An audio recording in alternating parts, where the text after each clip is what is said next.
कैसे हैं आप लोग। उम्मीद करता हूं कि आप लोग स्वस्थ होंगे, मस्त होंगे, अपनी पढ़ाई में व्यस्त होंगे। दोस्तों आज के वीडियो में हम क्लास 12 2026 का इतिहास का मॉडल पेपर समझेंगे, किस प्रकार से हमारा मॉडल पेपर आएगा और इसको सॉल्व करेंगे। तो वीडियो में लास्ट तक बने रहिएगा। आज का वीडियो आपके लिए मोस्ट इंपॉर्टेंट है। अगर आप वीडियो पर नए हैं तो वीडियो को लाइक कर दीजिए, चैनल पर नए हैं सब्सक्राइब कर दीजिए, बेल आइकन को प्रेस कर दीजिए, क्योंकि बोर्ड एग्जाम के हर इंपॉर्टेंट टॉपिक का वीडियो आपको इस चैनल पर डेली मिलता रहेगा। तो ये वीडियो को स्टार्ट करते हैं। देखिए ये हमारा पेपर है, ये हमारा 2026 का मॉडल पेपर है, न्यू पैटर्न पर आधारित। समय हमारा होता है 3 घंटे 15 मिनट का और पूर्णांक हमारा होता है 100 नंबर का। अब देखिए हमें निर्देश में दिया है कि प्रारंभ के 15 मिनट परीक्षार्थियों को प्रश्न पत्र पढ़ने के लिए निर्धारित है। ये जो शुरुआत का 15 मिनट होगा उसमें आपको प्रश्न पत्र पढ़ना होगा और 3 घंटे में आपको पेपर को सॉल्व करना होगा। अब देखिए नोट में हमें दिया है कि सभी प्रश्न अनिवार्य हैं। दूसरा है इस प्रश्न पत्र में 5 खंड हैं। खंड का में 10 बहुविकल्पीय प्रश्न है और खंड खा में 5 अति लघुत्तरीय प्रश्न है। खंड गा में 6 लघुत्तरीय प्रश्न हैं और खंड घा में 3 विस्तृत उत्तरीय प्रश्न हैं तथा खंड अंगा में ऐतिहासिक तिथियां व मानचित्र से संबंधित प्रश्न हैं। तीसरा है सभी प्रश्नों के निर्धारित अंक उनके सम्मुख अंकित हैं। अब देखिए हमारा आ गया खंड का, तो खंड का हमारा बहुविकल्पीय प्रश्न है। तो पहला क्वेश्चन हमारा है कि निम्नलिखित में से कौन हड़प्पा सभ्यता की विशेषता नहीं थी। का ऑप्शन है इस सभ्यता की भवन व सड़कें पक्की ईंटों से बनी थी। दूसरा है खा वाला सड़कें एक दूसरे को समकोण पर काटती थी। गा है यह एक ग्रामीण सभ्यता थी और घा है इसे कांस्य युगीन सभ्यता भी कहा जाता है। तो देखिए इसका सही उत्तर जो हो जाएगा कि यह एक ग्रामीण सभ्यता थी। जो हड़प्पा सभ्यता की विशेषता नहीं है वो यह है कि यह एक ग्रामीण सभ्यता थी। तो यहाँ पे ऑप्शन नंबर गा से हो जाएगा। ये जो है हड़प्पा सभ्यता की विशेषता नहीं है। दूसरा क्वेश्चन है कि विजयनगर और बहमनी राज्य के बीच संघर्ष का कारण क्या था। तो देखिए का ऑप्शन है कृष्णा और कावेरी का दोआब। खा ऑप्शन है कृष्णा और तुंगभद्रा का दोआब। गा ऑप्शन है कावेरी और तुंगभद्रा का दोआब और घा ऑप्शन है कृष्णा और भीमा का दोआब। तो देखिए इसका सही उत्तर हो जाएगा कि विजयनगर और बहमनी राज्य के बीच जो लड़ाई का कारण था वो था कृष्णा और तुंगभद्रा नदी का दोआब। तो यहाँ पे ऑप्शन नंबर खा सही हो जाएगा। तीसरा है कि चोल चेर और पांडे जैसे राज्यों का उदय किस क्षेत्र में हुआ था। का ऑप्शन है कलिंग, खा ऑप्शन है तक्षशिला, गा ऑप्शन है तमिलकम और घा ऑप्शन है गोसाम्बी। क्या है कौसाम्बी। तो देखिए इसका सही उत्तर हो जाएगा तमिलकम। तो यहाँ पे ऑप्शन नंबर गा सही हो जाएगा तमिलकम। अब देखिए चौथा क्वेश्चन हमारा है, कह रहा है कि देखिए क्या है नल इरादिव्य प्रबंधम का संबंध निम्नलिखित में से किससे था। तो का ऑप्शन है शैव संतों का काव्य संकलन। खा ऑप्शन है अलवार संतों का काव्य संकलन और गा ऑप्शन है जैन संतों का काव्य संकलन और घा ऑप्शन है इनमें से कोई नहीं। तो देखिए इसका सही उत्तर जो हो जाएगा अलवार संतों का काव्य संकलन। तो यहाँ पे ऑप्शन नंबर खा सही हो जाएगा। उसके बाद देखिए पांचवा क्वेश्चन हमारा है, कह रहा है कि निम्नलिखित को सुमेलित करते हुए सही विकल्प का चयन कीजिए।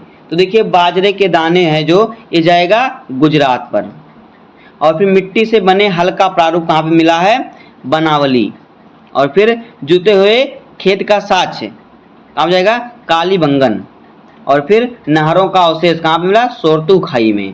तो यहाँ पे इस प्रकार से हमारा देखिए यहाँ पे जो ऑप्शन नंबर का है ये सही हो जाएगा। सुमेल का ऑप्शन नंबर का यहाँ पे सही हो जाएगा। अब देखिए 6 नंबर क्वेश्चन हमारा है, कह रहा है कि अकबर के समय पोलज भूमि की विशेषता थी।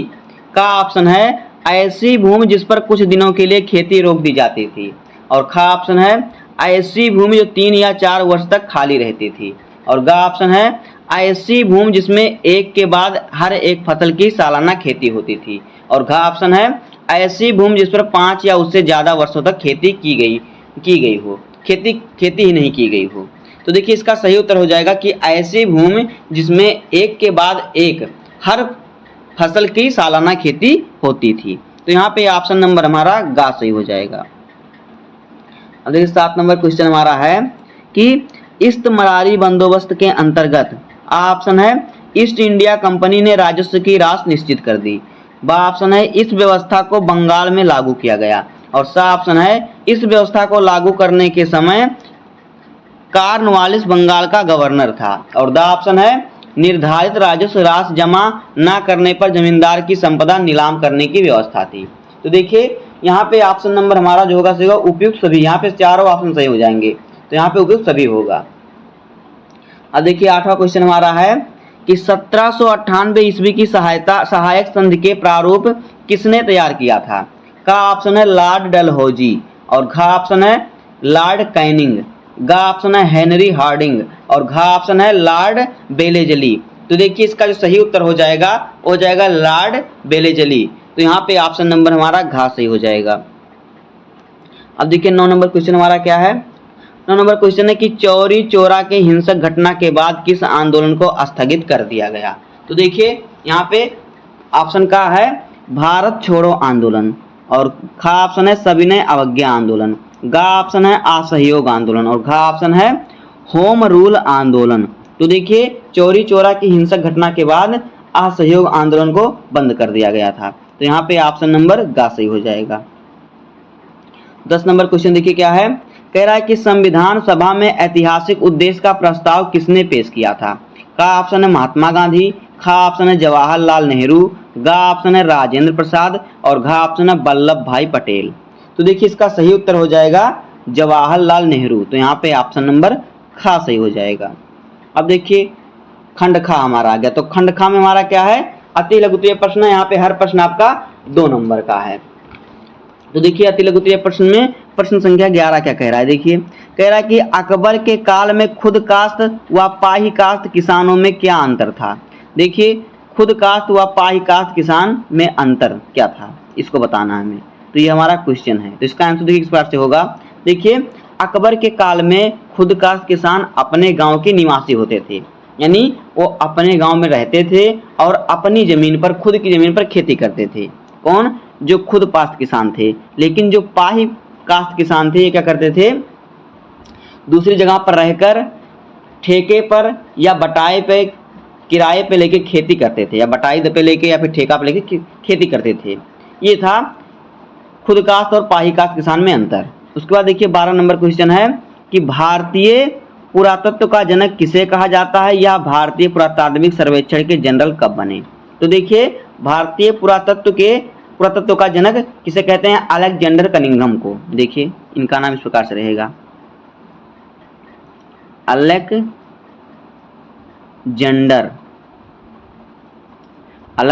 कनिंघम। इनको कहते हैं भारतीय पुरातत्व का जनक। अब देखिए वह भारतीय पुरातत्व के सर्वेक्षक जनरल कब बने? तो ये बने थे 1861 ईस्वी में। कब? 1861 ईस्वी में। अब देखिए 13 नंबर क्वेश्चन है।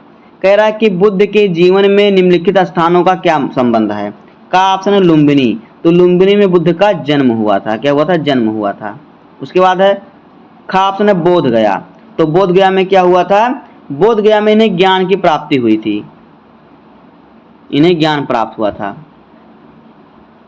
और ग ऑप्शन है सारनाथ। सारनाथ में क्या होता है? सारनाथ में इन्होंने अपने पहला उपदेश दिया था, पहला उपदेश। और देखिए कुशीनगर में इनकी मृत्यु हुई थी। तो इस प्रकार से 4 स्थान बुद्ध से संबंधित हैं। आगे देखिए 14 नंबर क्वेश्चन है कि 1857 के विद्रोह के किन्हीं 2 प्रमुख केंद्रों तथा उनके नेताओं का नाम लिखिए। तो देखिए 1857 के विद्रोह के 2 प्रमुख केंद्र हैं, एक है कानपुर, एक है लखनऊ। कौन कौन केंद्र है? कानपुर और है लखनऊ, ये 2 केंद्र थे। अब देखिए यहाँ पे कह रहा है कि इसका नेतृत्व कौन कर रहा था, उन नेताओं के भी नाम लिखना है। तो देखिए जो कानपुर का जो विद्रोह था वहां पर जो नेतृत्व कर रहे थे वो थे नाना साहेब और तात्या टोपे। कानपुर में कौन कौन कर रहे थे? कानपुर में कर रहे थे देखिए नाना साहेब,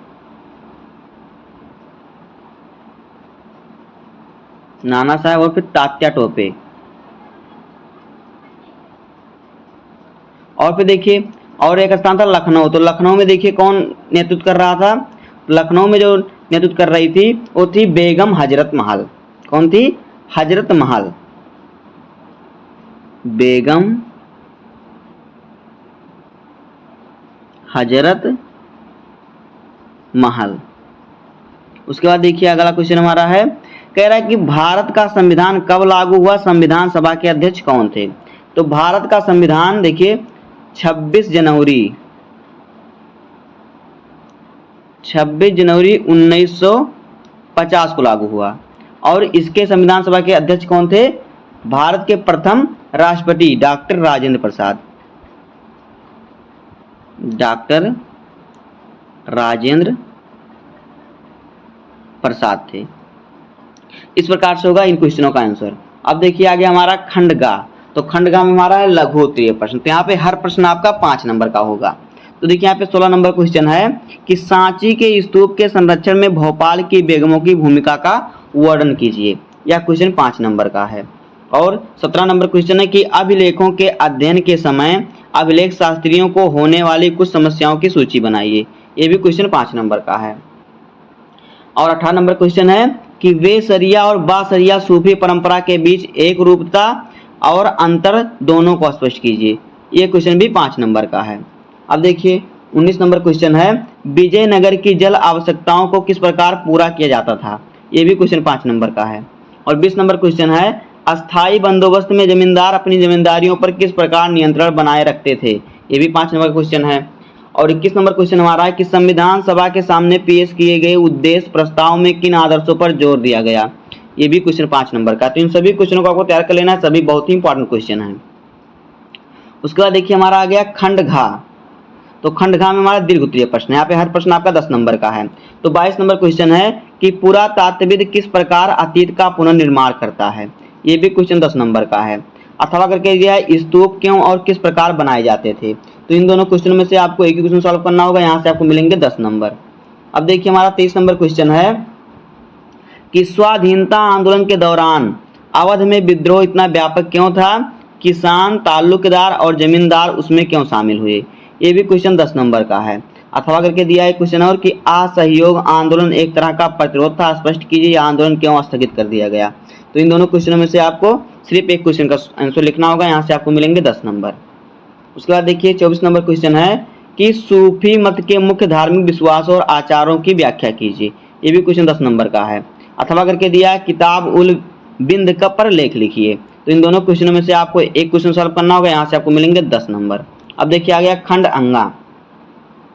यहाँ पे देखिए कह रहा है कि निम्नलिखित ऐतिहासिक तिथियों से संबंधित घटनाओं का उल्लेख कीजिए। यहाँ पे 10 तिथि दी गई है और इसको क्या करना है, इस तिथि में कौन सी घटना हुई थी उसको लिखना है। बस यहाँ से सिर्फ उसकी घटना लिख देना, क्या क्या हुआ था। इस प्रकार से यहाँ से आपको मिलेंगे 10 नंबर। आगे देखिए 26 नंबर क्वेश्चन हमारा है कि मानचित्र संबंधित प्रश्न दिए गए भारत के मानचित्र में निम्नलिखित स्थानों को अंकन कीजिए, यानी इस प्रकार से दर्शाना है। चिन्ह द्वारा दर्शाइए तथा उनके नाम भी लिखिए। सही नाम और सही स्थान दर्शाने पर आपको 1+1 नंबर मिलेंगे, यानी 1 नंबर सही नाम पर, 1 नंबर सही स्थान दर्शाने पर, यानी कि 2 नंबर मिलेंगे। हर क्वेश्चन पर आपको 2 नंबर मिलेंगे। तो देखिए पहला क्वेश्चन क्या है कि वह स्थान जहाँ से जुते हुए खेत का साक्ष्य मिला। उसके बाद वह स्थान जो चंद्रगुप्त मौर्य की राजधानी थी। तीसरा है वह स्थान जहाँ शेख सलीम चिश्ती की दरगाह है। चौथा है वह स्थान जहाँ से 1857 का विद्रोह प्रारंभ हुआ। और 5वां है वह स्थान जहाँ गांधी जी ने नमक कानून तोड़ा। तो यहाँ पे 5 क्वेश्चन है और 5 क्वेश्चनों को आपको सॉल्व करेंगे तो यहाँ से आपको मिलेंगे 10 नंबर। उसके बाद देखिए हमारा वही क्वेश्चन दिया है, केवल दृष्टिबाज जो जिनको आंखों की कोई दिक्कत है, समस्या, जिनको चश्मा लगा है, उनको दर्शाने सिर्फ नाम लिख देना, उनको पूरे 2 नंबर मिल जाएंगे। तो दोस्तों इस प्रकार से होगा क्लास 12 2026 का पेपर और इसी प्रकार से आपको सॉल्व करना है, तभी आपको पूरे नंबर मिलेंगे। तो उम्मीद करता हूं कि आपको वीडियो पसंद आया होगा। अगर आपको वीडियो पसंद आए तो वीडियो को लाइक कर दीजिए, चैनल पर नए सब्सक्राइब कर दीजिए, बेल आइकन को प्रेस कर दीजिए, क्योंकि बोर्ड एग्जाम के हर इंपॉर्टेंट टॉपिक का वीडियो आपको चैनल पर डेली मिलता रहेगा। तो मिलते हैं किसी नेक्स्ट वीडियो में, तब तक के लिए धन्यवाद, जय हिंद।